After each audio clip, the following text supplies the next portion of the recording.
네, 이번에는 테이블을 작성하는 방법에 대해 알아보겠습니다.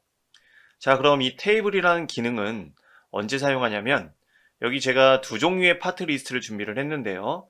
이러한 파트 리스트와 같은 표를 작성할 때 오토캐드의 테이블 기능을 이용하면 쉽고 간단하게 표를 작성하고 수정할 수 있습니다. 자, 그럼 우리가 오토캐드에서 표를 작성할 때는 꼭 테이블이라는 기능을 이용해야 하느냐? 그렇진 않아요. 여기 보면 제가 지금 준비해 놓은 파트 리스트는 테이블 기능을 이용하지 않고 사각형 명령과 그 다음에 간격 띄우기 자르기 명령으로 이러한 표의 테두리를 작성한 다음에 안쪽에 있는 문자는 여러 줄 문자 기능을 이용해서 작성을 했습니다.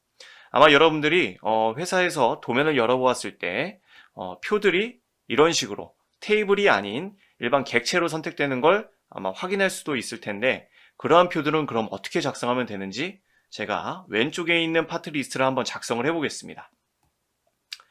저는 일단 이 테두리를 170에 50짜리 직사각형으로 한번 작성을 해볼게요. 그리기 직사각형 명령을 실행하고 첫 번째 구석점 지정, 그 다음에 170 탭 50 엔터. 자, 그 다음에 이쪽에 저는 간격 띄우기를 하기 위해서 분해 명령으로 이 객체를 선으로 구분을 해주겠습니다. 자, explode 분해 명령 실행한 다음에 이 객체를 선택 엔터. 간격 띄우기, 네, 여기가 거리가 10이죠. 10mm 띄워주고, 자, 그 다음에 이쪽에 여기서 여기까지가 15mm니까 15mm를 띄우고, 그 다음에 위쪽에 있는 이 선은 먼저 한번 자를게요. 네, 자르고, 그 다음에 다시 한번 간격 띄우기 명령 실행한 다음에 40, 40, 30, 15 이렇게 띄워주시고 아래쪽으로는 8mm씩 8씩 계속 입력해서 띄워주시면, 네, 사각형과 그 다음에 간격 띄우기, 자르기 명령을 이용을 해서 여러분들 이러한 표 테두리를 굉장히 간단하게 만들 수는 있습니다. 그 다음에 이러한 선들은 여러분들 도면층을 가는 실선으로 바꿔주고요. 그 다음에 이러한 안쪽에 있는 문자, 위쪽에 제목 문자는 굴림 스타일의 5mm, 아래쪽에 내용 문자는 굴림 스타일의 3.5mm라고 되어 있는데 굉장히 쉽죠. 우리 여러 줄 문자 기능을 이용을 하면 이 공간 안에 중앙에 문자를 배치하는 법 여러분들 아마 잘 알 거라 생각이 됩니다. 그래서 한두 개만 작성을 해보면 여러 줄 문자 기능을 이용을 해서 지정한 영역 중간에 문자를 배치하려면 자리 맞추기 중간 중심을 이용하면 되겠죠. 그 다음에 스타일은 굴림 스타일, 그리고 문자 크기는 5mm 엔터.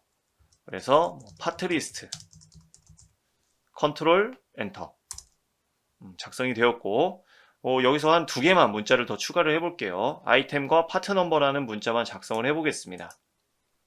이 영역 지정해 주시고 굴림으로 3.5로 문자 색상은 노란색으로, 자리 맞추기는 중간 중심으로 아이템 컨트롤 엔터. 옆쪽은 여러 줄 문자, 여기서는 마찬가지로 굴림 노란색, 중간 중심, 여기서는 파트 넘버 컨트롤 엔터. 자, 이런 식으로 문자를 작성하면 되고, 여기에 이제 공간이 동일할 경우에는 그냥 객체를 아래쪽으로 복사해도 되겠죠. 이런 식으로. 네. 그래서 아이템 번호를 1번으로, 아이템 번호를 2번으로 이런 식으로 수정을 해서 여러분들 얼마든지 표를 작성할 수 있습니다. 그래서 우리가 지금 알아보려고 하는 테이블이라는 기능을 꼭 이용하지 않아도 되지만 여러분들 이렇게 단순한 표들은요, 테이블 기능을 이용하면 보다 쉽게 작성하고 수정할 수가 있어요. 그래서 같이 한번 알아보도록 하겠습니다. 자, 그러면 우리가 테이블을 작성하기 위해서는 먼저 테이블 스타일을 설정해야 됩니다. 이 테이블 스타일이란 테이블의 셀 모양을 지정하는 것으로 우리가 작성해 보았던 문자나 치수, 다중 지시선과 같이 일반적으로 새 테이블을 작성하기 전에 먼저 스타일을 설정하고 사용을 합니다. 그래서 먼저 테이블 스타일을 설정해 보도록 하겠습니다. 자, 우리 테이블 스타일 명령 아이콘은 여기 리본 홈 탭의 주석 패널을 확장해 보면 제일 아래쪽에 여기에 이제 테이블 스타일이라고 있죠. 명령어는 테이블 스타일이고요. 그 다음에 주석 탭에 가보면 여기에 테이블 패널에 이 아이콘을 클릭해서도 테이블 스타일을 실행할 수 있습니다. 자, 그럼 저는 여기 주석 패널에서 테이블 스타일을 눌러서 실행을 해보면 이렇게 테이블 스타일 관리자 대화 상자가 나타나고요. 현재 기본적으로 제공되는 스타일은 스탠다드입니다. 그래서 이러한 스탠다드의 스타일을 사용하지 않고 우리는 지금 보는 이러한 파트리스트 스타일과 같이 문자색은 노란색, 안쪽에 있는 요 테두리 경계는 초록색으로 지정을 해서 한번 스타일을 설정을 해보도록 하겠습니다. 자, 새로 만들기 버튼을 누르고요. 여기서 새 스타일의 이름을 저는 오토캐드라고 지정을 해보겠습니다. 오토캐드 계속 하면은 이렇게 새 테이블 스타일 대화 상자가 나타나는데, 먼저 왼쪽에 일반에서는요, 테이블 방향은 그냥 아래로 두시면 돼요. 위에서 아래 방향으로 진행한다는 뜻이고, 만약에 여기서 위로 선택을 해보면 아래에서 위로 진행하는 이러한 테이블을 작성하겠다는 뜻입니다. 자, 그래서 아래로 선택을 해주시고, 그 다음에 셀 스타일은 먼저 데이터로 되어 있는데요. 여기 지금 보면 제일 위쪽에 있는 이 행은 제목 행이고요. 그 다음 머리글 행, 그 이하 데이터 행이라고 보면 되겠습니다. 그래서 이 스타일은 제목과 머리글, 데이터를 구분해서 스타일을 설정할 수 있는데, 먼저 데이터에 대한 스타일 설정이에요. 그래서 데이터 셀이고 눌러보면 머리글이나 제목 셀을 스타일 설정을 할 수가 있습니다. 자, 그럼 데이터가 선택된 상태로 일반 탭을 선택해 주시면 채우기 색상, 그 다음에 정렬 등을 지정할 수 있는데, 여기서 정렬만 지정을 하도록 할게요. 정렬은 문자가 중간 중심, 가운데 위치해 오도록 중간 중심으로 선택을 해주겠습니다. 자, 그 다음에 문자 탭으로 가보면 문자 스타일과 높이를 지정할 수 있는데, 문자 스타일은 굴림으로 지정을 하고요. 문자 높이는 3.5mm로 지정을 하겠습니다. 그 다음에 끝으로 문자 색상은 노란색으로 지정을 하겠습니다. 자, 이렇게 우리가 지정한 내용들이 미리 보기를 통해서 확인이 되고, 그 다음에 경계 탭을 선택을 해보시면, 자, 이 경계 탭에서는 이 테이블의 경계에 대한 설정을 하는데요. 먼저 경계 내부 쪽부터 선택을 해줄게요. 경계 내부와 외부를 구분해서 선택을 할 수 있습니다. 그러한 결정은 여기서 경계 외부를 지정할 건지 경계 내부를 지정할 건지 선택할 수 있는데, 저는 경계 내부를 선택을 할 건데, 먼저 선의 가중치는 여기 안쪽에 있는 초록색 부분이 되겠는데요. 선의 가중치는 가는 실선으로 0.18mm, 선의 종류는 바이블록으로 해놓으면 여러분들 도면측 특성을 따라갈 수도 있기 때문에 항상 실선으로 나타나도록 컨티뉴어스로 선택을 하겠습니다. 끝으로 색상은 여기 보는 것처럼 초록색으로 지정을 할게요. 자, 그 다음에 이러한 가중치와 선 종류와 색상을 경계 내부에 지정하겠다라고 해서 이때 눌러주시면 이렇게 내부에 우리가 지정한 특성이 적용된 걸 확인할 수가 있는데, 가중치와 선 종류가 지정됐는지는 확인이 불가능하고 색상을 통해서 이렇게 구분을 할 수 있습니다. 자, 그 다음에 이어서 경계 외부를 지정할 건데, 경계 외부는 내부보다 굵기가 조금 더 굵게 지정될 수 있도록 가중치는 외형선의 굵기와 동일한 0.35mm, 선 종류는 실선, 컨티뉴어스, 그 다음에 여기 나와 있는 것처럼 색상은 흰색으로 지정한 다음에 여기 있는 경계 외부 버튼을 누르겠습니다. 자, 이렇게 하면은 데이터 셀에 대한 스타일 설정이 끝났어요. 그 다음에 이어서 해줄 건, 우리는 머리글과 제목이 있는데 머리글 셀은 스타일 설정하지 않을 거고 제목 셀만 스타일 설정을 하겠습니다. 자, 그 다음에 일반 탭 다시 넘어가서 마찬가지로 중간 중심 되어 있는지 확인해 주시고, 문자는 문자의 높이는 여기 보면 굴림 5mm로 되어 있죠. 그래서 문자 스타일은 굴림, 그 다음에 문자의 높이는 5mm로 지정을 하겠습니다. 색상은 따로 지정하지 않으셔도 되겠고, 끝으로 경계 탭에서는 선 가중치는 외형선 굵기인 0.35, 선 종류는 컨티뉴어스, 색상은 흰색으로 지정한 다음에 여기 있는 경계 외부를 누르겠습니다. 자, 그럼 미리 보기로 색상이 일단 흰색이기 때문에 달라진 건 확인할 수 없지만, 이렇게 해서 테이블 스타일 설정이 완료가 되었어요. 그 상태로 확인. 자, 이렇게 하면은 우리가 새롭게 만든 오토캐드 테이블 스타일이 있고, 지금 보면 우리가 제목 셀과 데이터 셀에 대해서만 스타일 설정을 했는데, 머리글 셀은 왜 스타일 설정을 안 했냐면, 우리가 테이블을 삽입하면 그 이유에 대해서 아실 수 있을 겁니다. 그 상태로 닫기 버튼을 누를게요. 자, 그럼 테이블을 작성을 해볼 건데, 이 테이블 명령 아이콘은 주석 패널을 보면 여기 테이블이라고 있고요.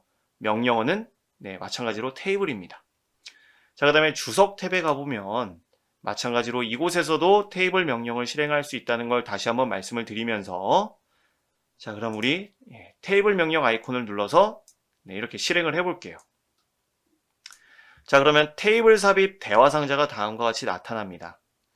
여기서 먼저 테이블 스타일은 우리가 만든 오토캐드라고 되어 있는데, 혹시나 테이블 스타일 설정을 하지 않으셨다면 옆쪽에 이 테이블 스타일 실행 대화 상자를 눌러서 여러분들 스타일 설정을 해주시면 되겠고, 삽입 옵션은 안쪽에 아무 내용이 없이 삽입하겠다라고 해서 빈 테이블에서 시작을 눌러주시면 됩니다. 자, 그 다음에 행 및 열에 대한 설정을 하게 되어 있는데, 먼저 열에 대한 설정은 지금 열이 하나, 둘, 셋, 넷, 다섯, 여섯이죠. 그럼 6으로 해야 되는데, 우리가 일단 테이블을 삽입한 다음에 열을 추가하는 방법에 대해 알아보기 위해서 5로 하겠습니다. 그 다음에 열 폭은 지금 보면 15mm, 40mm, 30mm, 15mm 이렇게 열 폭이 각각 다른데, 여기서 각각 다르게 지정을 할 수 없기 때문에 일단 40으로 지정을 해서 삽입한 다음에 나중에 열 폭을 조정을 해볼게요. 자, 그 다음 데이터 행입니다. 자, 이 데이터 행은요, 1로 해볼게요. 행의 개수. 자, 그러면 왜 데이터 행은 1로 하느냐? 여기서 한 가지 설명드릴 건, 우리가 항상 테이블을 삽입을 할 땐 첫 번째 행은 무조건 제목 행에 대한 것이고요. 두 번째 행은 머리글 행에 대한 것입니다. 그 다음 기타 모든 행은 데이터 행으로 여러분들 분류가 되는데, 그래서 데이터 행을 1로 지정을 하면 무조건 테이블의 행이 3개의 행이 작성이 돼요. 여기서 입력하는 데이터 행은 첫 번째 행과 두 번째 행 다음에 있을 행부터 우리가 행의 개수를 지정하는 겁니다. 그래서 무조건 오토캐드에서 테이블을 삽입할 땐 기본적으로 행의 개수가 3개의 행부터 작성이 돼요. 그럼 내가 만약에 2개의 행 테이블을 작성하고 싶으면 어떻게 하느냐? 나중에 그것은 얼마든지 합칠 수가 있습니다. 자, 이렇게 해서 데이터 행은 1로 두고, 셀 스타일 설정은 첫 번째 행 셀 스타일은 제목으로 하시면 되고, 두 번째 행 셀 스타일은 우리가 머리글 셀에 대해서 스타일 설정을 했나요? 안 했나요? 안 했죠. 그래서 머리글을 선택하지 않고 그냥 데이터를 선택하겠습니다. 이렇게. 자, 그러면 우리가 왜 스타일 설정을 할 때 머리글 셀에 대해서 스타일 설정 안 했는지 아실 수 있겠죠. 왜냐하면 데이터 행과 스타일을 동일하게 적용할 수 있기 때문에 굳이 안 했습니다. 자, 여기까지 한 다음에 확인 버튼 누르면 다음과 같이 삽입점을 지정을 해서 테이블을 삽입하라고 나타나고, 클릭해 주시면 이렇게 테이블이 삽입이 돼요.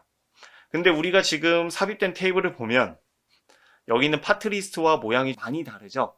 이렇게 모양이 다른 걸 우리가 편집을 통해서 동일한 모양으로 한번 만들어 보겠습니다. 자, 일단 내용을 입력하기 전에 ESC를 누르고, 여러분들이 테이블을 이렇게 클릭을 해서 선택을 해주면 상황별 리본 탭, 테이블 셀이라고 이렇게 나타나는데, 우리가 이 테이블에 대한 수정은 여기 있는 테이블 셀 탭을 통해서 얼마든지 하실 수가 있고, 또 다르게 테이블을 수정할 수 있는 방법은요. 자, 여기 있는 뷰 탭 특성 팔레트를 눌러주면 이곳에서도 여러분들 테이블을 수정할 수 있습니다. 그래서 테이블 수정은 여기 있는 테이블 셀과 특성 팔레트를 통해서 가능하다라는 말씀을 드리겠는데, 먼저 저는 여기 있는 내용을 입력하기 전에 여기 있는 파트 리스트와 동일한 크기와 열의 개수, 행의 개수를 한번 만들어 보도록 할게요. 자, 먼저 저는 제일 위쪽에 위쪽이 아니라 여기에 보면 5개의 열인데 6개의 열로 만들어 주겠습니다. 그래서 제일 여기 있는 끝에 셀을 클릭을 해주시면 여기에 열을 삽입하거나 삭제할 수 있는 명령이 있고요. 오른쪽에 삽입하겠다라고 해서 눌러주시면 굉장히 쉽게 열이 하나 추가됐습니다. 그 다음에 행 같은 경우도 여기에 있는 세 번째 셀 중에 아무거나 하나를 눌러주고, 그 다음에 행은 아래에 삽입, 다시 한번 아래에 삽입 눌러주시면 이렇게 열과 행을 다음과 같이 추가했고요. 그 다음에 이 열과 행의 크기를 어떻게 조정하냐면 이 크기는 특성 팔레트에서 조정할 수 있어요. 그래서 뷰 탭 특성 팔레트를 실행해 보면 이 셀에 대한 폭과 높이를 이곳에서 지정할 수 있는데, 먼저 지금 보면은 여기 그 내용 아래쪽에 있는 이 데이터 행에 대한 셀의 높이는 8mm로 지정이 되어 있어요. 그래서 쭉 드래그해서 셀 높이를 8로 지정을 하겠습니다. 그러면 한 번에 다음과 같이 셀의 높이가 조정이 되고, 위쪽에 있는 제목 셀은 클릭해서 10으로 지정을 할게요. 엔터. 자, 그 다음에 먼저 첫 번째 요 셀 폭은 아이템은 15mm죠. 15mm. 두 번째와 세 번째 셀 폭은 그냥 그대로 40mm. 그 다음에 여기 있는 이 폭은 30mm. 그 다음 수량 폭은 15mm. 끝으로 블랭크 폭은 30mm 선택을 해주면 굉장히 간단하게 다음과 같이 테이블의 폭과 높이를 조정을 해서 이렇게 파트리스트와 동일한 크기로 지금 테이블을 조정을 했습니다. 자, 그럼 내용을 입력을 해볼게요. 더블 클릭한 다음에 깜빡일 때 파트 리스트. 그 다음에 다음 셀로 넘어가려면 방향키로 조정해 주시면 돼요. 이렇게 아이템 파트 넘버. 아마 여러분들이 이렇게 조금 사용하다 보면 엑셀과 사용법이 비슷한데 라는 생각이 들 겁니다. 그래서 이런 식으로 material, quantity, qt, blank, 그 다음에 방향키로 조정을 해서 1, 2, 3, 4. 분명히 중간 중심으로 했는데 문자가 우측으로 지금 정렬이 되네요. 일단 넘어가고 저는 내용을 조금만 입력을 해보겠습니다. ACAD 003-1 옆에는 플레이트, 샤프트, 리브, 그 다음에 매터리얼은 SS275, SM45C, SEC275, 수량은 1개, 2개, 4개. 1개, 2개, 4개. 여기도 마찬가지네요. 다 하셨으면 ESC 눌러주시면 굉장히 쉽고 빠르게 내용을 작성할 수 있어요. 우리가 위쪽에 제가 테이블에 대해서 설명드리기 전에 작성했던 이 표와는 차이가 엄청나게 크죠. 이 표는 우리가 그냥 그 다음에 문자로 이루어진 객체인데, 그래서 문자를 작성하고 수정할 때 굉장히 불편해요. 하지만 이 표는 하나의 테이블이라는 객체로서 여러분들 안쪽에 문자를 삽입하는데 굉장히 쉽고 빠르게 작성을 할 수 있습니다. 마치 엑셀 사용법과 동일하진 않지만 거의 비슷하다고 말씀드릴 수 있을 것 같고요. 이렇게 문자가 가운데 정렬이 안 되는 건 쭉 드래그해서 셀을 선택한 다음에 여기에 셀 스타일을 중간 중심으로 지정해 주시면 돼요. 그러면 이런 식으로 문자 정렬도 쉽게 할 수 있습니다. 자, 이렇게 해서 이번에 우리가 테이블이라는 기능을 이용을 해서 스타일을 설정하고 삽입을 통해 이러한 파트리스트와 같은 표를 굉장히 쉽게 작성할 수 있다는 걸 알아보았고요. 위쪽에서 아래쪽으로 진행하는 이러한 표뿐만 아니라 아래에서 위로 진행하는 이러한 표도 얼마든지 작성을 할 수 있는데, 간단하게 한번 보여드리면 이 표와 이 표는 여러분들 스타일 자체가 다른 겁니다. 그래서 여기서 주석에 테이블 스타일을 선택을 해준 다음에 자, 오토캐드라는 스타일을 바탕으로 새롭게 만든다. 클릭. 저는 이번에 새 스타일 이름을 파트리스트로 지정을 해볼게요. 파트리스트. 계속. 그 다음에 나머지 우리 각 셀의 스타일은 건드려 줄 게 없고 여기서 테이블의 방향만 위로 바꿔주시면 돼요. 그 다음 확인, 닫기. 그래서 이러한 만약에 표를 작성을 한다. 그러면 테이블, 그 다음에 스타일은 오토캐드 스타일을 쓸 거냐 아니면 파트리스트 스타일을 쓸 거냐 선택을 해주시고요. 마찬가지로 이렇게 열, 데이터행, 그 다음에 이러한 것들을 지정하지 않으셔도 되고 전부 다 이번에는 데이터행으로 데이터 스타일로 선택을 하겠습니다. 자, 왜냐하면 우리가 지금 이번에 두 번째로 작성할 이러한 파트리스트 표와 같은 스타일은 지금 보면 제목이 없죠. 그렇기 때문에 첫 번째 행 스타일도 데이터로, 두 번째 행 스타일도 네, 데이터로 세 번째, 기타 모든 행도 데이터로 지정을 한 다음에 확인을 해주시면 이렇게 데이터 행을 1로 입력을 했더니 3개의 행표가 작성이 됐고 이 표도 얼마든지 여러분들 쭉 표의 일단 크기부터 수정해 주시면 되겠죠. 우측에 열 삽입 쭉 선택을 해서 특성 팔레트에서 셀의 높이를 전부 다 몇으로 되어 있나요? 여기 8로 되어 있죠. 8mm. 그 다음에 폭은 15. 여기서 폭은 40, 40, 그 다음 30. 그 다음 여기 폭은 15. 마지막으로 이 폭은 30. 지정해 주시면 다음과 같이 크기가 조정이 되었고 살짝 위로 올린 다음에 내용 한두 개만 입력을 해보면 똑같이 더블 클릭하거나 클릭해서 아이템, 파트, 넘버, 디스크립션, material, quantity, blank 이렇게 입력을 해주시면 굉장히 쉽고 빠르게 우리가 원하는 표를 작성할 수 있습니다. 네, 이렇게 해서 우리가 테이블을 작성하는 방법에 대해서 알아보았는데 아마 여러분들이 이 강의를 들으면서 작성해 보시면 알겠지만 표를 작성할 때 테이블이라는 기능을 이용하면 굉장히 쉽고 빠르게 작성할 수 있겠네 라는 생각이 들 겁니다. 그래서 도면을 작성할 때 만약에 표를 작성해야 된다면 이 테이블이라는 기능을 한번 사용해 보시면 되겠고 이 테이블을 수정하는 방법 굉장히 종류가 많습니다. 여기에 테이블 셀을 보면 셀을 병합할 수도 있고요. 셀을 이렇게 병합할 수도 있고 그 병합한 셀 안에 문자를 얼마든지 다시 작성을 할 수도 있어요. 맞지 않는 문자는 중간 중심으로 조정을 할 수가 있고요. 그래서 제가 모든 기능을 다 설명드리진 않았지만 아마 위쪽에 테이블 셀에서 여러분들 명령 하나하나 확인해 보시면 아마 엑셀을 조금이라도 사용해 보셨다면 어렵지 않게 이 오토캐드의 테이블이라는 기능을 잘 사용하실 수 있을 거라 생각합니다. 자, 그럼 여기까지 해서 우리 테이블 작성 방법에 대한 설명을 마치도록 하겠습니다. 네, 그럼 이번에는 블록을 작성하고 삽입하는 방법에 대해 알아보겠습니다. 먼저 제공된 블록 도면 파일을 열어보면 다음과 같이 볼트, 너트, 베어링 형상이 준비가 되어 있는데요. 이 기계 요소들을 각각의 블록으로 이 시간에 한번 만들어 보도록 하겠습니다. 자, 그럼 블록이란 여러 개의 객체들을 하나의 객체로 만드는 명령인데요.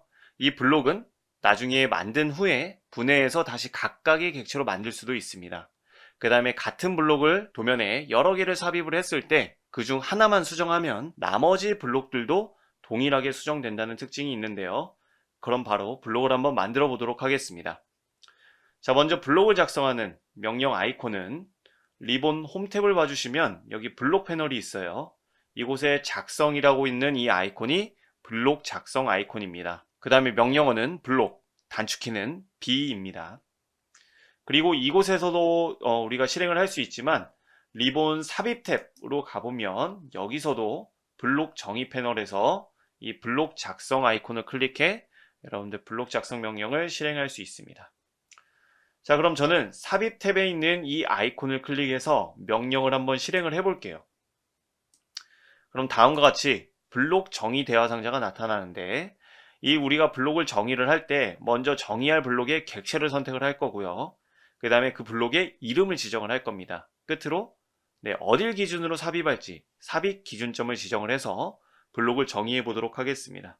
자, 그럼 현재 선택된 객체가 없다고 나타나는데요. 여기서 저는 객체 선택 이 버튼을 클릭을 해서 먼저 블록으로 만들 첫 번째 이 볼트 영상을 선택을 해 볼게요. 쭉 이 객체만 선택한 다음에 이 객체를 블록으로 정의하겠다라고 해서 엔터. 자, 그러면 현재 선택된 객체의 개수가 다음과 같이 나타나고요. 그 다음에 여기 작게 미리 보기로 현재 선택된 객체의 형상이 보이는데 너무 작아서 잘 구분은 되지 않을 겁니다. 그 다음에 여기에 우리가 이름을 지정을 할 건데 저는 첫 번째 이 블록을 볼트라는 이름으로 지정을 해 보겠습니다. 볼트. 그 다음에 끝으로 우리가 블록을 삽입할 때 사용할 삽입 기준점을 지정을 할 건데요. 여기 있는 삽입 기준점 선택 버튼을 눌러서 저는 여기 볼트 머리의 밑단, 중간점을 삽입 기준점으로 클릭을 하겠습니다. 그러면 우리가 이 블록 정의 대화 상자에서 먼저 객체를 선택을 했고, 그 다음에 이름을 지정을 했고, 삽입 기준점을 지정을 했습니다. 그래서 여러분들이 이렇게 세 가지만 지정을 해주면 우리가 기본적으로 블록을 정의하는데 필요한 모든 요소들이 다 지정이 되었다라고 말씀을 드릴 수 있을 것 같고, 여기서 먼저 한 가지 설명을 드릴 건 이 객체란을 보면 유지라는 옵션과 블록으로 변환이라는 옵션과 삭제라는 옵션이 있습니다. 먼저 블록으로 변환이라는 옵션은요, 이 선택한 이 볼트 영상을 블록으로 변환하겠다는 소리예요. 그래서 저는 이번에 이 블록으로 변환 선택한 다음에 그 상태로 확인 버튼을 누르면 선택한 이 볼트 형상이 블록으로 변환되어서 다음과 같이 하나의 객체로 선택되는 걸 확인할 수 있습니다. 블록 정의하는 방법 굉장히 간단하죠? 그럼 바로 이어서 이 너트도 한번 블록으로 정의를 해볼게요. 자, 이번에는 한번 저는 특성 팔레트를 먼저 실행을 한 다음에 이 너트 형상을 한번 쭉 드래그해서 선택을 해보면 현재 전체 객체 수가 11개라고 나타납니다. 즉 각각의 단일 객체로 지금 구분되어 있는 형상인데 블록으로 한번 만들어 보겠습니다. 자, 이번에는 다시 한번 삽입 탭에서 블록 작성, 그 다음에 먼저 객체 선택, 엔터, 그리고 여기서 이름을 너트로 지정을 하겠습니다. 너트. 끝으로 이번에 삽입 기준점은 이 너트의 여기 중심점을 지정을 할 거예요. 그래서 삽입 기준점 선택을 누른 다음에 이 너트의 중심점, 지금 현재 중간점 객체 스냅이 나오는데 클릭을 한 다음에 자, 이번에는 우리가 여기 객체 옵션 중에서 유지라는 옵션으로 한번 블록을 선택을 해 보겠습니다. 이 유지는 무엇이냐면 선택한 이 너트 블록을 만들어는 주지만 현재 객체는 지금 이 상태로 그대로 두겠다는 소리예요. 그 상태로 확인 눌러주시면 분명히 너트 블록이 만들어졌는데 현재 볼트 블록은 다음과 같이 하나의 객체로 블록의 특성을 갖고 있지만 이 너트는 유지라는 옵션을 선택을 해줬기 때문에 객체 그대로 블록으로 변환되지 않고 객체 그대로 되어 있는 걸 확인할 수 있습니다. 자, 그럼 바로 이어서 베어링까지 블록으로 한번 만들어 볼게요. 다시 한번 블록 작성, 그 다음에 이번에 객체 선택, 베어링 형상을 선택해 주시고 엔터. 그리고 여기서 보면 이번에는 옵션을 삭제로 선택을 하겠습니다. 이 삭제는 현재 선택한 객체를 삭제해주고 이 형상을 블록으로 만들어준다는 거예요. 그래서 블록으로 추가는 되지만 현재 선택한 객체는 삭제하겠다는 뜻입니다. 그리고 여기서 명칭을 베어링, 이번에 삽입 기준점은 선택점, 여기 버튼을 눌러서 여기 중간점 좌측 부분을 클릭하겠습니다. 자, 그럼 마찬가지로 객체를 선택했고 이름을 지정을 했고 삽입 기준점을 지정을 했고요. 여기서 한 가지 말씀드릴 건 이곳의 옵션이 분해 허용이라고 있는데 이 분해 허용은 무엇이냐면 블록을 삽입을 한 다음에 분해해서 각각의 객체로 나누는 경우가 상황에 따라 있을 수 있습니다. 그럴 때 일반적으로 이 옵션이 체크가 되어 있기 때문에 분해가 가능하지만 이 분해 허용을 체크 해제하면 해당하는 블록을 분해할 수는 없어요. 그래서 이 분해 허용이라는 옵션이 있지만 일단 항상 체크를 하고 여러분들 확인을 해주시면 되겠습니다. 자, 이렇게 하면 말씀드린 것처럼 선택한 베어링 형상은 객체가 삭제되면서 현재 우리 눈으로 확인은 안 되지만 이제 블록으로 만들어진 상태입니다. 자, 이렇게 해서 우리가 각 기계 요소들을 블록으로 만들어 보았고요. 바로 이어서 삽입 명령에 대해 알아보겠습니다. 먼저 삽입 명령이란 블록 및 도면을 삽입하는데 사용할 수 있는 블록 팔레트를 나타내주는 명령이에요. 그래서 그 팔레트를 통해서 여러분들이 지정한 블록들을 도면에 삽입을 할 수 있습니다. 먼저 이 삽입 명령의 아이콘은 현재 삽입 탭에 있으니까 먼저 이곳에서 설명드리면 여기 삽입이라고 있고요. 명령어는 insert, 단축키는 i입니다. 그 다음에 여기 삽입 탭뿐만 아니라 홈 탭에서도 마찬가지로 삽입 명령을 실행을 할 수 있다는 거 참고해 주시길 바라면서 먼저 저는 삽입 탭에서 여기 있는 삽입 명령 아이콘을 눌러 볼게요. 누르면 지금 여기에 현재 도면에 지정되어 있는 블록들이 썸네일 뷰로 다음과 같이 표시됩니다.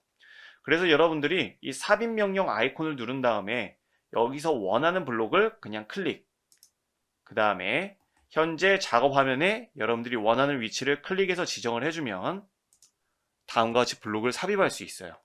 굉장히 간단하죠. 다시 한번 해보겠습니다. 삽입. 이번엔 볼트, 클릭. 위쪽에 배치를 해볼게요. 삽입점 클릭 해주시면 이렇게 볼트 블록도 배치를 할 수 있고요. 끝으로 너트 클릭 해주시면 이렇게 여러분들이 그냥 여기서 나타나는 썸네일 뷰를 보고 원하는 블록을 클릭해서 작업 화면을 클릭해 주시면 블록을 삽입할 수 있습니다.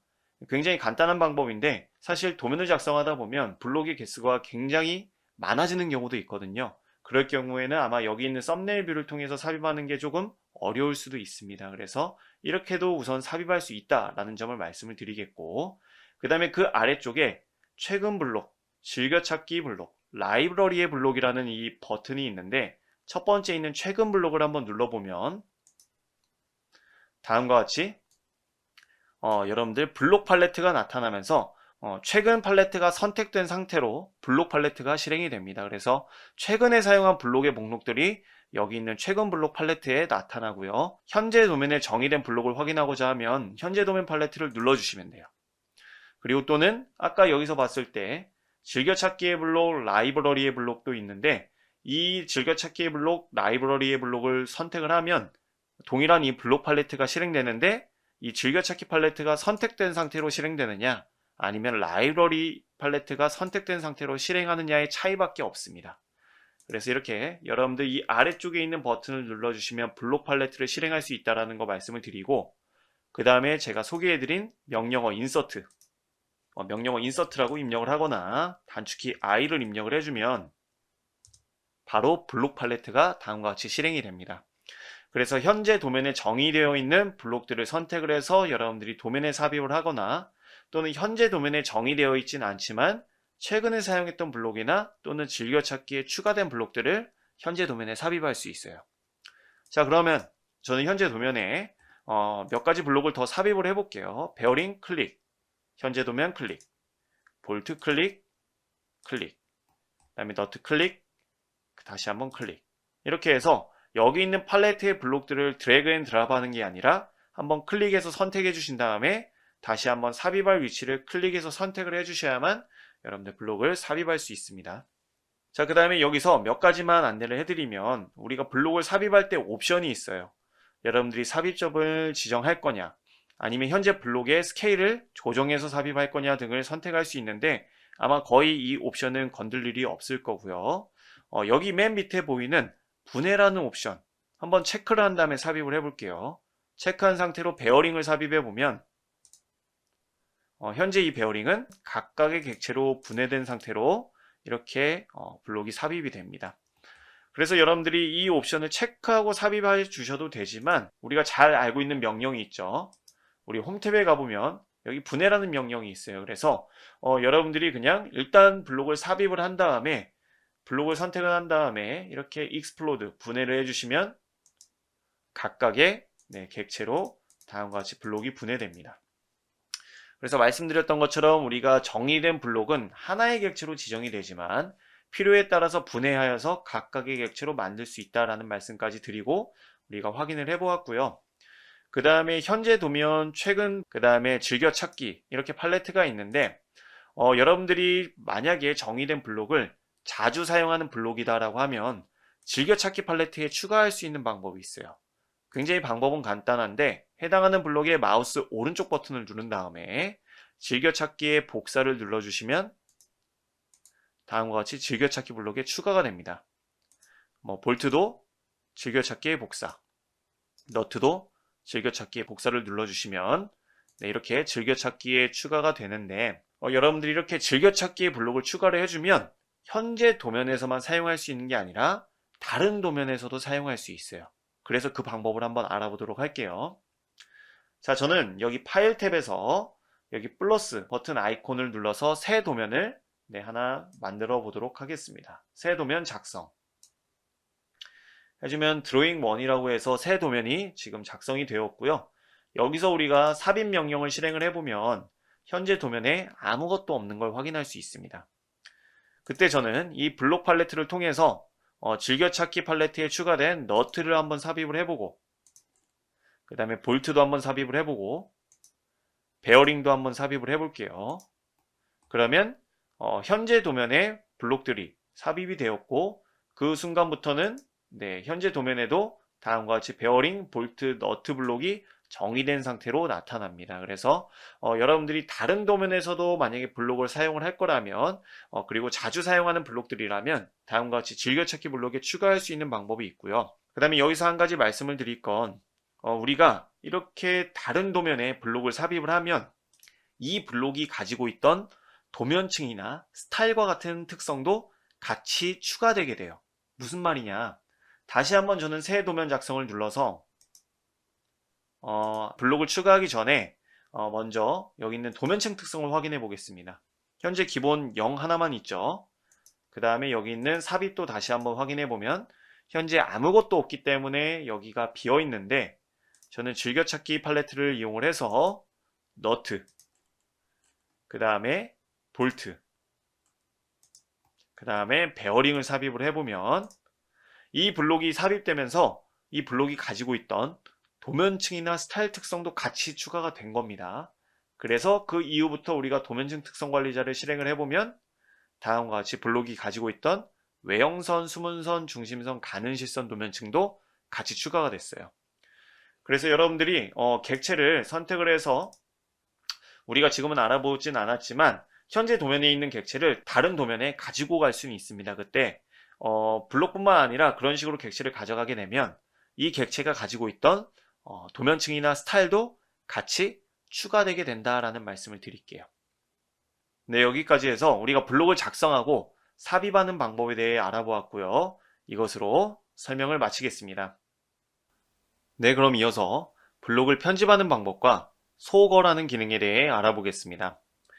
먼저 저는 지난 시간에 정의해 놓았던 이 볼트 블록과 너트, 베어링 블록을 각각 하나씩만 현재 작업 화면에 남겨둔 상태인데요.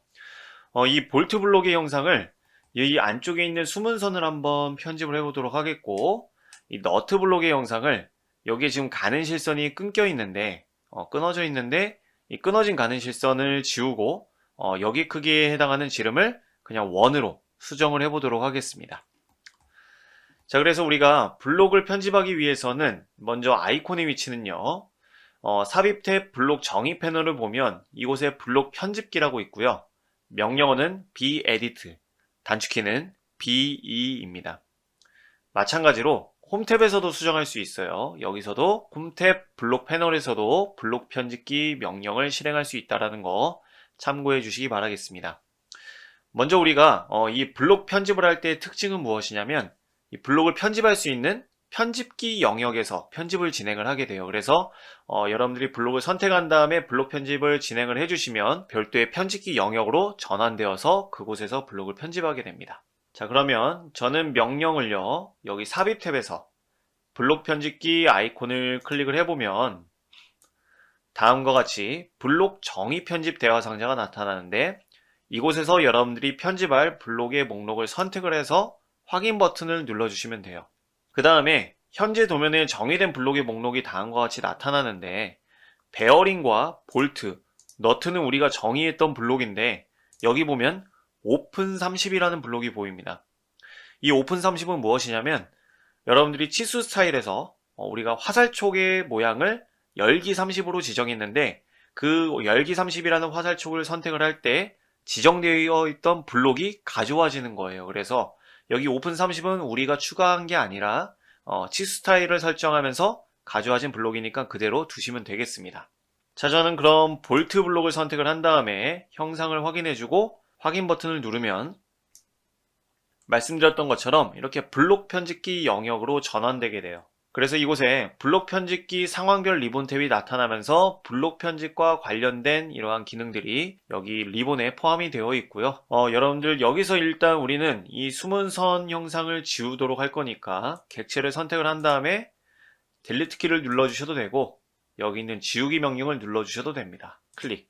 자, 그 다음에 만약에 이렇게 블록을 전부 다 수정을 했다면 여기 있는 블록 편집기 닫기 버튼을 눌러서 명령을 종료해 주시면 되고 현재 변경사항이 저장되지 않았습니다. 어떻게 하시겠습니까? 라고 묻는데 당연히 변경 사항을 볼트에 저장해야겠죠. 그래서 클릭해 주시면 네, 현재 지정된 볼트 블록이 수정된 걸 확인할 수 있습니다. 현재 우리가 삽입되어 있는 블록의 형상이 변경된 것만 확인했는데 여기 삽입 명령 눌러주시면 이곳에 썸네일도 수정이 됐고요. 클릭. 그 다음에 삽입을 하면 네, 다음과 같이 블록이 수정된 걸 확인할 수 있어요. 자, 그러면 바로 이어서 옆쪽에 너트 블록도 한번 수정을 해보겠습니다. 자, 이번에는 저는 바로 여기 블록 편집기를 클릭하는 것이 아니라 이 너트를 더블 클릭해 볼게요. 아마 여러분들이 기억하실지 모르겠지만 우리가 작성된 도면의 객체들은 만약에 그 객체가 수정이 가능할 경우 더블 클릭하면 수정할 수 있다고 말씀을 드렸는데 이 블록도 마찬가지예요. 그래서 이 너트 블록을 더블 클릭해 주시면 마찬가지로 다음과 같이 블록 정의 편집 대화 상자가 나타나는데 우리가 아까 아이콘을 눌렀을 때와 차이는 무엇이냐면 이 블록을 더블 클릭하면 이 블록이 선택된 상태로 블록 정의 편집 대화 상자가 실행됩니다. 그래서 만약에 여러분들이 블록의 개수가 굉장히 많을 경우 블록 편집기를 눌러서 편집하는 것보다는 해당하는 블록을 더블 클릭해서 편집하는 게 조금 더 수월하시겠죠. 자, 그 상태로 확인 버튼 눌러서 그 다음에 먼저 첫 번째 저는 이 원의 지름을 확인해 보겠습니다. 지름이 몇이냐면 12파이네요. 자, 그럼 이 원을 선택해서 지우고 중심점 지름 명령으로 12mm짜리 원을 그리겠습니다. 엔터. 그 다음 이 선을 가는 실선으로 바꾸고 전부 다 수정이 완료됐다면 여기 리본에서 블록 편집기 닫기 마찬가지로 변경사항을 너트에 저장을 눌러주시면 네, 이렇게 삽입된 블록을 수정할 수 있습니다.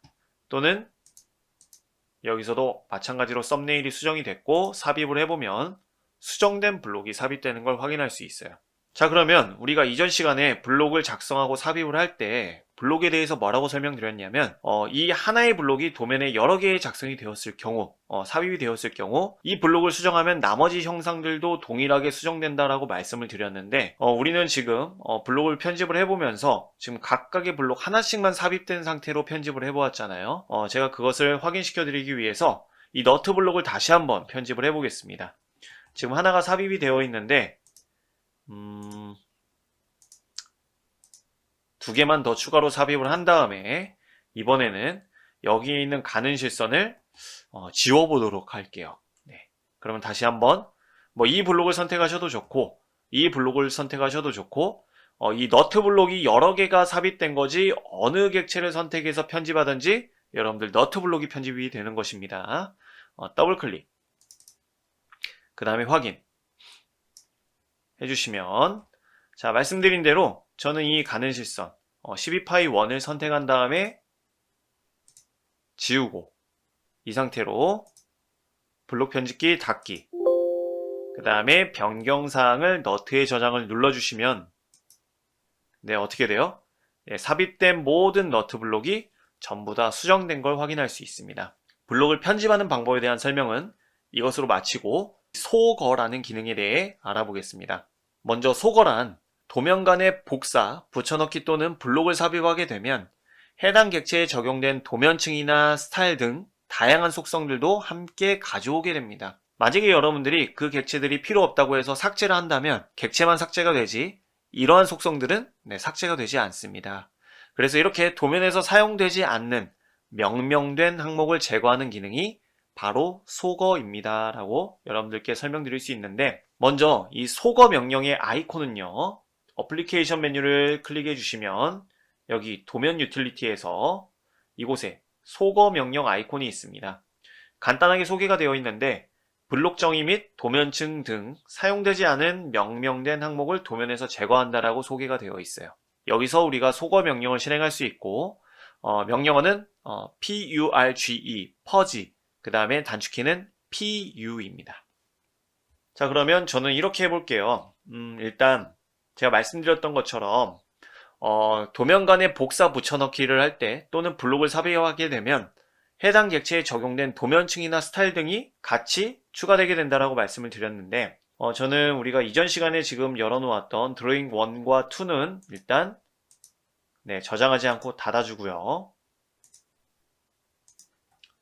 여기서 플러스 버튼을 눌러서 새 도면을 작성해 보겠습니다.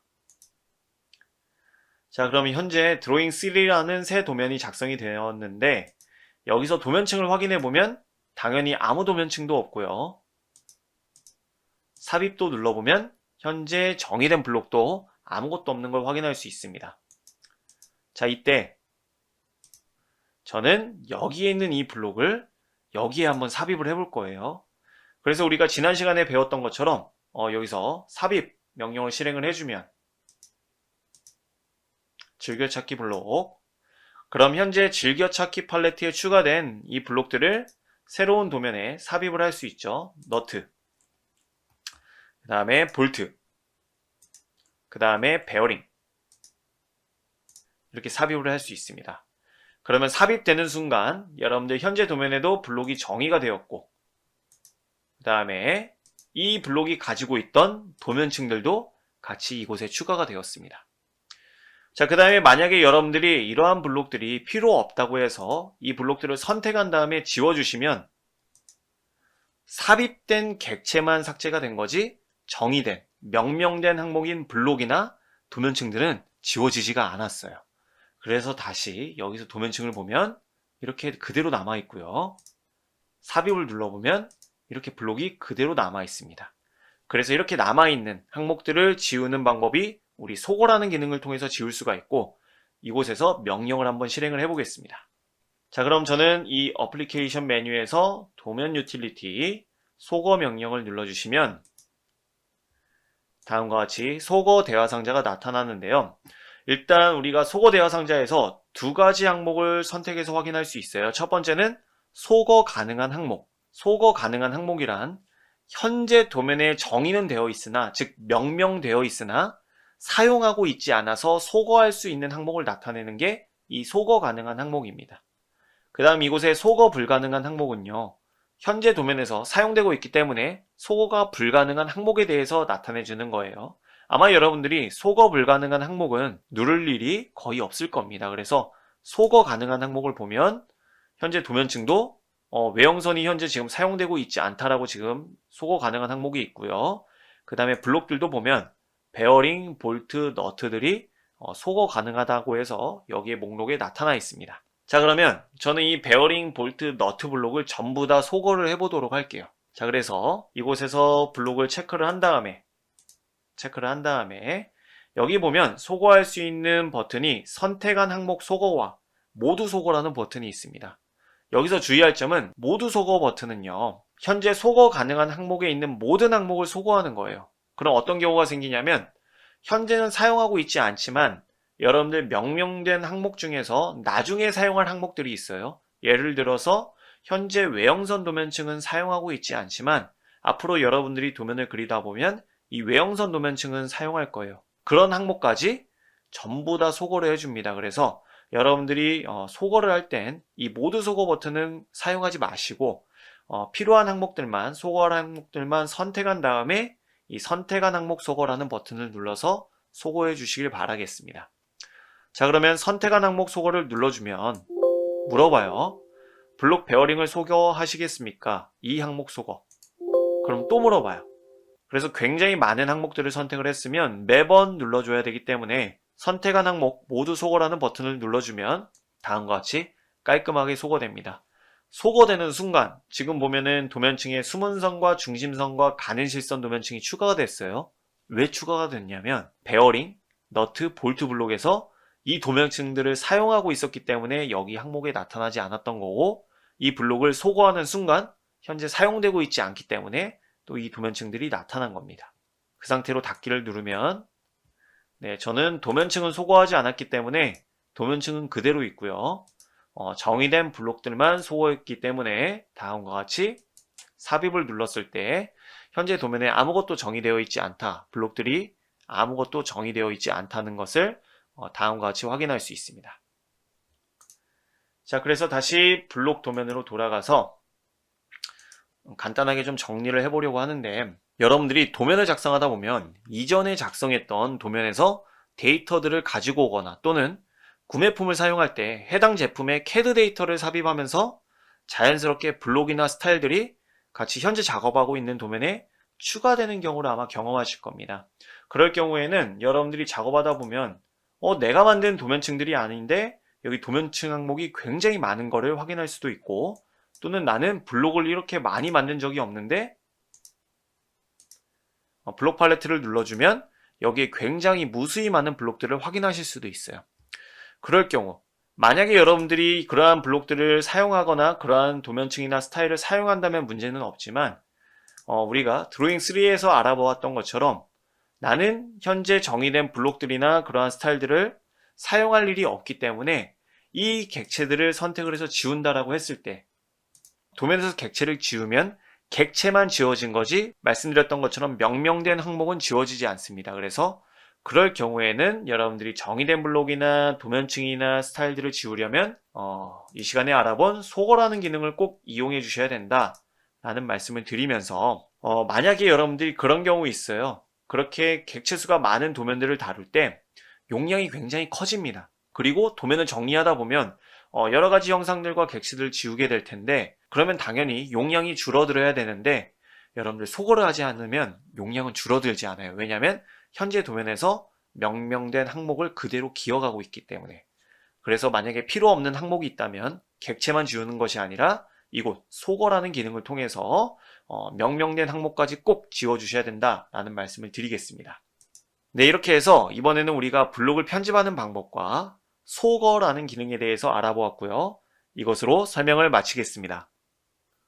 네, 그럼 이어서 클립보드 기능을 활용해 간단하게 블록을 작성하는 방법과 도구 팔레트를 사용하는 방법에 대해 알아보겠습니다. 먼저 우리가 간단하게 블록을 작성하는 경우가 언제 필요하냐면, 만약에 여러분들이 자주 또는 반복적으로 사용할 블록을 정의하려면 우리가 알아보았던 블록 작성 명령을 사용하면 됩니다. 하지만 블록을 상황에 따라서 한 번만 사용할 경우가 있어요. 그럴 경우에는 이 클립보드 기능을 활용해서 간단하게 블록을 작성해 주시면 되겠습니다. 자, 저는 지금 볼트와 너트, 베어링 블록이 현재 정의가 되어 있는 상태인데요.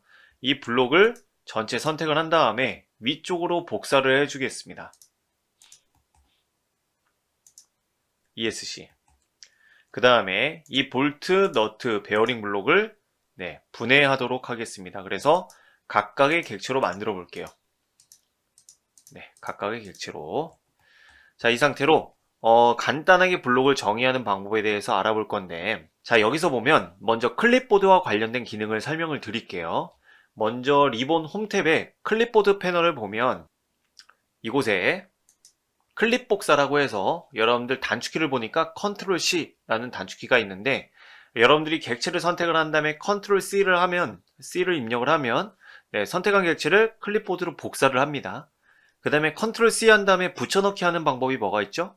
네, 단축키 컨트롤 V죠. 그래서 아이콘도 있습니다. 옆쪽에 붙여넣기라는 아이콘이 있는데, 컨트롤 V 하면은 클립보드의 객체를 현재 도면에 붙여 넣을 수가 있는데, 이 컨트롤 C, 컨트롤 V를 이용을 해서 현재 도면에 있는 객체를 다른 도면에 붙여 넣을 수 있어요. 같이 한번 해볼게요. 자, 저는 새 도면 작성을 눌러서 드로잉 4라는 다음과 같은 새 도면을 작성을 했고요. 여기에 있는 저는 베어링 형상만 선택을 한 다음에 컨트롤 C라는 단축키를 누르겠습니다. 아니면 여기 있는 명령 아이콘을 눌러주셔도 돼요. 클릭.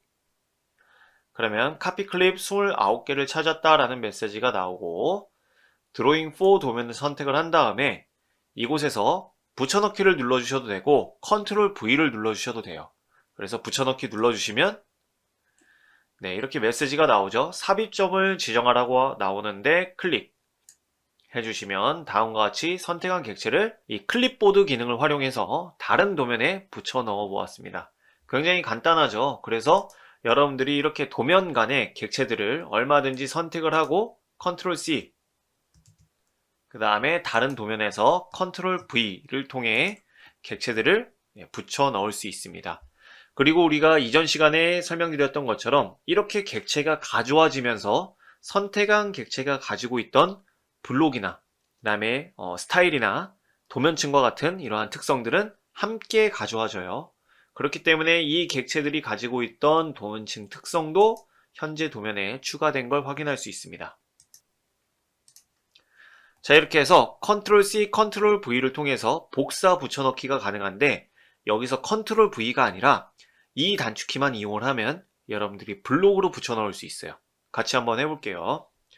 자, 저는 여기서 이 객체를 선택을 한 다음에 이 상태로 컨트롤 C를 누르겠습니다. 자, 그럼 클립 복사가 되었고요. 그 다음에 우리가 그냥 이곳에 컨트롤 V를 하면 마찬가지로 그냥 붙여넣기입니다.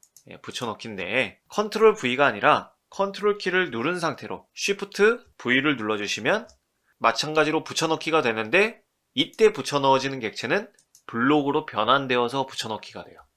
굉장히 간단하죠? 자, 다시 한번 이번엔 베어링 영상 선택 컨트롤 C 그 다음에 컨트롤 Shift V 그리고 삽입점을 지정해 주시면 어떻게 돼요? 블록으로 붙여넣기가 됩니다. 자, 그럼 여러분들이 궁금한 게 있을 수도 있어요. 어떤 게 궁금하냐면 우리가 블록을 작성을 할 땐 이름도 지정을 했고 삽입 기준점도 지정을 했어요. 근데 지금은 이름도 지정하지 않고 삽입 기준점도 지정하지 않았는데 이렇게 클립보드 기능을 이용하면 이름은 지정할 수 없지만 삽입 기준점은 지정할 수 있습니다. 그래서 삽입 기준점을 지정하는 방법도 알아볼게요. 자, 저는 이번에는 볼트 이 형상으로 객체를 선택을 한 다음에 복사를 할 건데 그냥 복사가 아니라 삽입 기준점 복사 기능을 실행을 할 거예요. 그때는 컨트롤과 쉬프트 키를 누른 상태로 C를 눌러주시면 메시지가 기준점을 지정하라고 나옵니다. 그때 저는 이 볼트 머리 요 바닥면 중간점을 클릭해주고 그 다음에 그 상태로 컨트롤 V 해주시면 그 기준점으로부터 객체를 이렇게 붙여넣기를 할 수 있어요. 근데 이곳에서 여러분들이 잘 아는 것처럼 컨트롤 쉬프트 키를 누른 상태로 V를 눌러주시면 지정된 삽입 기준점을 기준으로 다음과 같이 블록으로 변환되어서 객체를 붙여넣기 할 수 있습니다. 자, 이렇게 우리는 단축키를 이용했지만 여기 있는 클립보드 패널에서 여러분들 클립 복사 컨트롤 C 그 다음에 기준점을 사용하여 복사라는 기능은 컨트롤 쉬프트 C였습니다. 그리고 여기 붙여넣기 컨트롤 V죠. 그 다음에 블록으로 붙여넣기는 컨트롤 시프트 V라는 명령을 이 클립보드 패널에서 아이콘을 이용해서도 실행할 수 있다라는 말씀을 드리겠습니다. 자, 그럼 말씀은 드렸으나 설명을 드리지 않은 것 뭐가 있었죠?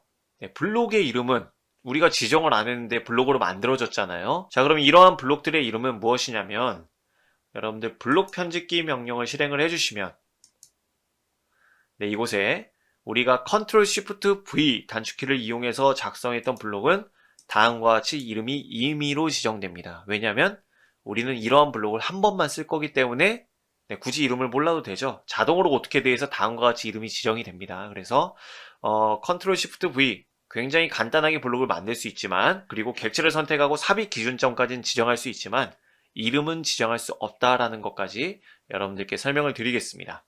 자, 그럼 바로 이어서 도구 팔레트를 사용하는 방법에 대해 설명을 드릴게요. 먼저 이 도구 팔레트란 블록을 도구 팔레트에 추가를 해서 다른 도면에서도 쉽게 사용할 수 있게 도와주는 팔레트입니다. 자, 먼저 도구 팔레트의 아이콘은 리본 뷰 탭에 여기 보면 팔레트 패널에 도구 팔레트라고 있고요. 단축키는 컨트롤 3번입니다. 그래서 컨트롤 3을 누르면 도구 팔레트를 실행할 수 있는데 한번 저는 명령을 실행을 해볼게요. 클릭 눌러주시면 다음과 같이 굉장히 다양한 팔레트들이 여기에 나타나는데 여기서 여러분들이 기본적으로 제공되는 다음과 같은 팔레트들이 있습니다. 그래서 이 팔레트를 우리가 수정해서 사용할 게 아니라 여기서 새로운 팔레트를 추가한 다음에 거기서 우리가 주로 사용할 블록들을 여기에 등록을 해볼 거예요. 자, 그럼 그렇게 질문하실 수도 있죠. 아니, 우리가 삽입 명령에서 이 삽입 팔레트, 이 삽입 블록 팔레트를 이용을 해서 이 즐겨찾기 팔레트에 추가된 블록들을 사용하면 되지 않느냐라고 말씀하실 수 있는데 맞아요. 그렇게 해서도 사용하실 수 있지만 도구 팔레트에서는 만약에 우리 회사에서 다루는 블록의 종류들이 굉장히 많고 분류도 굉장히 다양하다라고 할 때 도구 팔레트를 이용을 하면 여러분들이 분류별로 팔레트를 추가를 할 수 있고 그 안에 블록을 추가를 해서 관리할 수 있기 때문에 이곳 즐겨찾기 팔레트에서도 가능하지만 도구 팔레트에 추가해서도 블록을 관리할 수 있다는 말씀을 드리겠습니다. 자, 그럼 다시 도구 팔레트 명령을 실행한 다음에 자, 이곳에서 저는 새 팔레트를 추가하기 위해서 마우스 커서를 여기 도구 팔레트 명칭이 있는 부분에서 마우스 오른쪽 버튼, 그 다음에 새 팔레트를 누르겠습니다. 그럼 다음과 같이 새 팔레트가 추가가 됐고요. 저는 이름을 오토캐드라고 한번 지정을 해볼게요. 오토캐드, 엔터.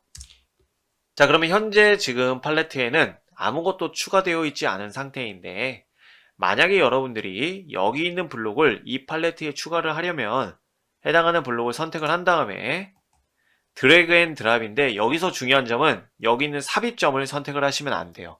왜냐면 이 삽입점은 도면 내의 위치를 지정을 해서 새로운 위치를 결정해주는 점이기 때문에 삽입점을 클릭을 하면은 이 팔레트에 블록을 추가할 수가 없습니다.